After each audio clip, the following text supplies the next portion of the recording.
नमस्कार सांग माने जय जगन्नाथ। आज मु बनाऊँगी आंब सढ़ा।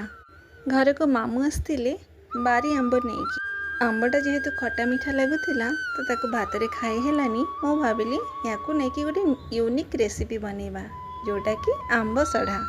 आंबटा भल भाव पाचि जाइथिला से मुझे भल भाव धोई देकी तार ऊपर ऊपर एमती चोपा छड़े देथिले और सबू आंब को निज हाथ रे ताको चकटिकी तार रस बाहर करथिली। हाथ में चकड़िया द्वारा जी खदड़ा थिला ताकू एमती चक्की रे घोरी देथिली जाकि खदड़ा वगैरह मेल्ट हो तापरे आंब रस को गोटे कड़ाई रे पकेकी भलसे फुटे देथिली। किछि समय फुटीगला परे से चीनी पकेली जेहेतु आंब सढ़ाटा टिके मीठा आसीबो बोली चीनी पानी मरिबा पर्यंत ताकू एई भलिया बनेबे जेमती सुजी खीरी हुए जेमती मोटा आकार से आकार एटा आंब रसटा रहिबो।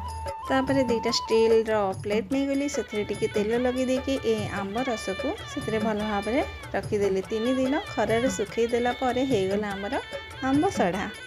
आपण मैंने निज निज चॉइस रे कट करिकी ताकू जीरा लंका गुंड पकेकी स्टोर करके रखिपारे।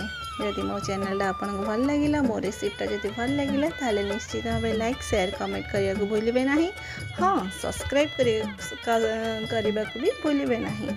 आज पे रहूची जय जगन्नाथ बाय बाय।